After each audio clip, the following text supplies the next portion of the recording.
Welcome to the latest remote edition of RPPV News, bringing you stories from across the Mornington Peninsula.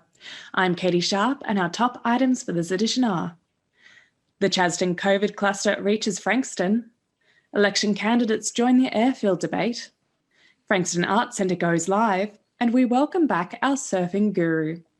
Now for the full stories.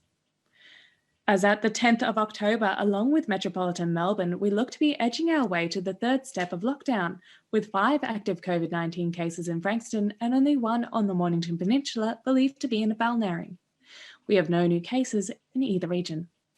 The Frankston cases are believed to be part of the Chadstone Shopping Centre cluster and affect only one household, a member of which works at Chadstone.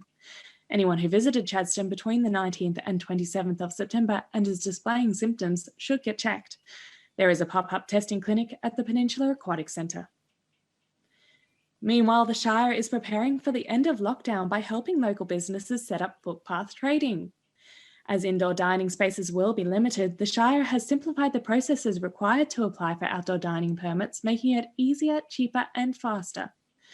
The Shire has also set up a parklets program, which repurposes car parks in front of shop fronts, turning them into outdoor dining spaces that can accommodate social distancing. Applications for footpath trading are now open and can be submitted via the Shire website. Cafes, restaurants, pubs and clubs can also apply for state grants of up to $5,000 to buy outdoor furniture, umbrellas and screens. MP News has identified 5 candidates in the upcoming local elections who have signed a petition opposing the Shire's planned regulation changes for the tie-up airfield. Several candidates have ties to the airfield, including some who still work there. The 5 candidates who signed the petition are campaigning for the Briars, Cerberus, Watson and Red Hill wards. The dispute between the airfield and the Shire is currently in front of VCAT, with a hearing booked for next April. Work is continuing this week to remove the landslide covering the esplanade in Mount Martha. An estimated 30 tonnes of soil and vegetation slid down across the road on the 29th of September. Fortunately, there were no injuries or cars damaged, and the Shire Emergency Management Team reported no structural damage to houses positioned above the landslide. Continuing rains have made repair work slow and have increased the risk of further collapse. Once geotechnical assessments deem the area to be safe, the road will be reopened. Water-fill barriers will be installed at the base of the slope to protect the road. We now cross to David Robertson with this month's Bendigo Bank Market Update. The long-awaited federal budget delivered record levels of fiscal support and record levels of debt. Our thoughts on the short and medium-term impact on the economy and the outlook for jobs and property.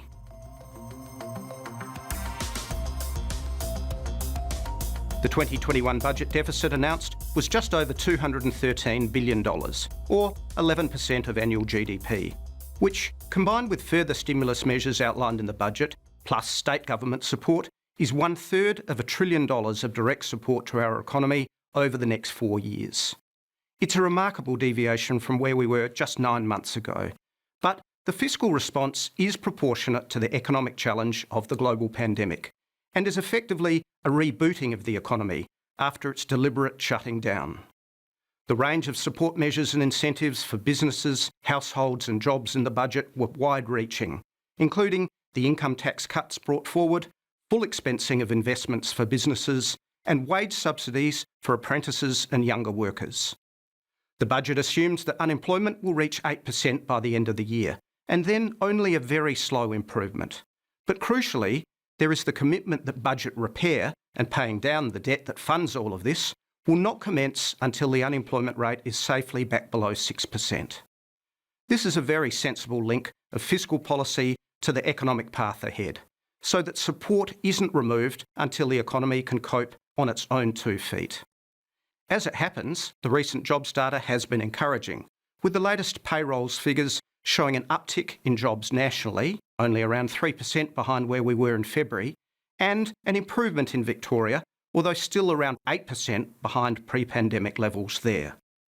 Arguably, these numbers are more timely and insightful than the jobless rate, but given a 6% unemployment rate is the hurdle for budget support, this is the rate that will be most closely monitored. Our Reserve Bank are also keeping a close eye on jobs and are considering another rate cut on Melbourne Cup Day, although it would only take us from 0.25% to 0.1%. More importantly, the RBA have said that they won't increase rates until we are safely on the path to full employment. So monetary policy and fiscal policy are moving hand in hand. Stock markets normally like the idea of further rate cuts, but volatility has been building for stocks ahead of the US presidential election, the dramatic COVID-19 news from America, and uncertainty about US fiscal packages. So in a way, the economic outlook has become slightly more encouraging here thanks to all the fiscal support locally, but for equities and FX markets, offshore developments have added to uncertainty after their V-shaped recovery 6 months ago. And finally, property markets continue to hold up far better than initially feared, and the budget announcements for first home buyers were welcome, along with the support for jobs. Government debt is obviously going to be a lot higher in the medium term, but interest rates are at record lows, and the short-term focus is on rebooting the economy. As long as we can keep reopening borders, that foundation has been laid. And that's the market update from Bendigo Bank. Thank you, David. When we return, we have some timely reminders as summer draws near.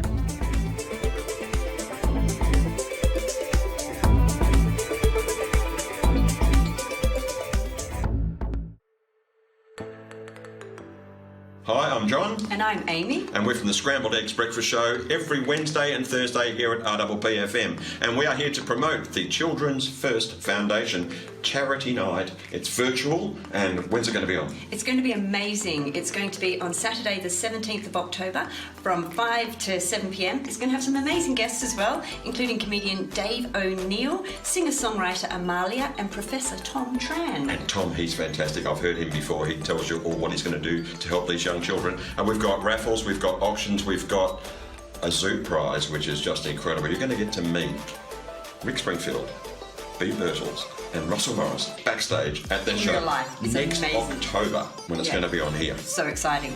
So if you want to find out more, go to www.childrenfirstfoundation.org.au. Tickets are $50 with all proceeds going to give Small Lives Big Hope. And that's one family, $50. You get all of that. Off you go. Get online now.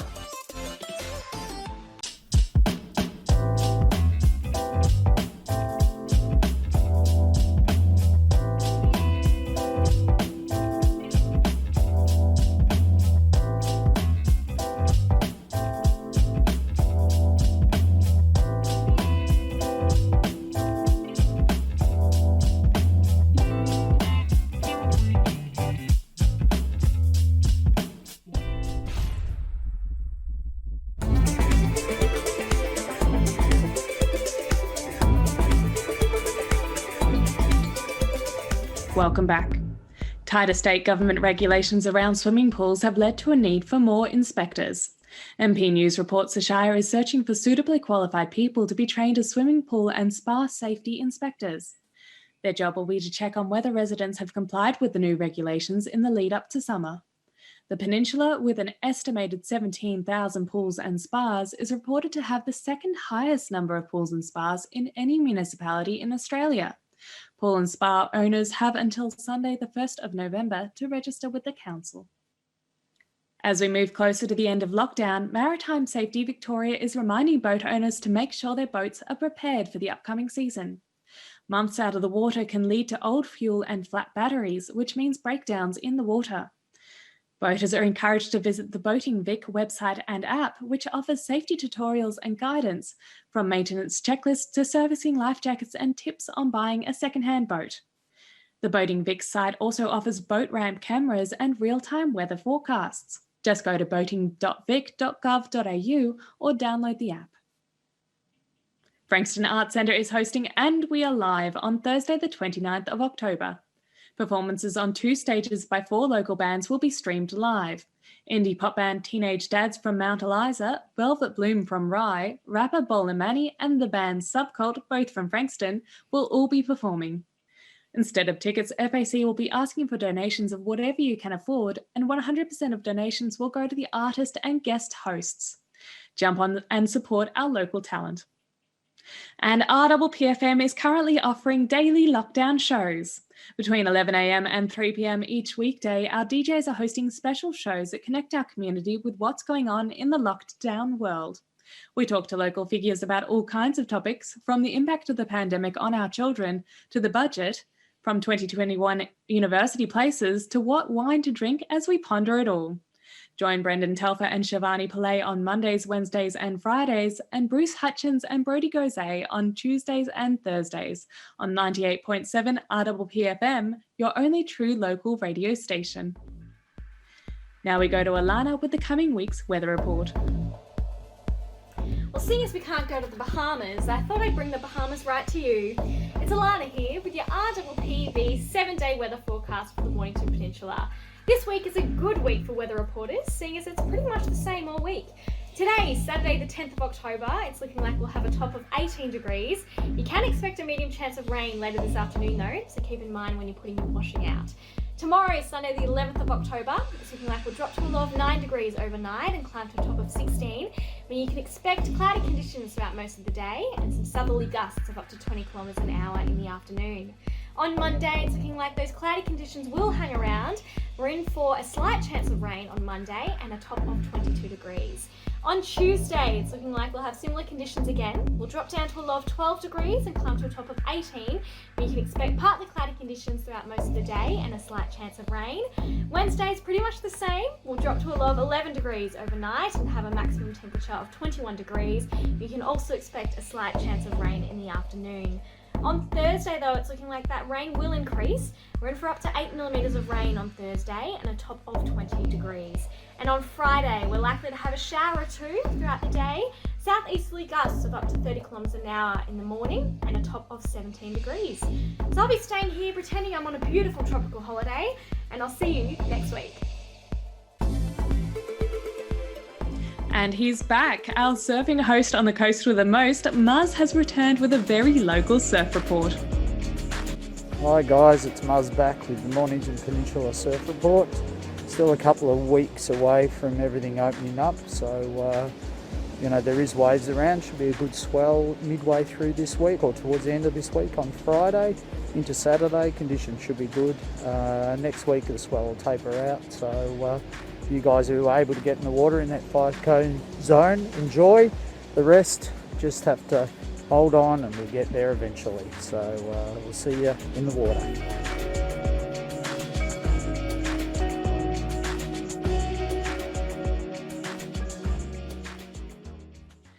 And that's all from our team here at RPPV News, serving the community with stories that matter to you. Enjoy outdoor socialising locally and remember to wear a mask. Keep watching and do tell your friends. Bringing you the news from coast to coast across the Mornington Peninsula, I'm Catie Sharp. See you for the next edition. Fantastic timing, Kat.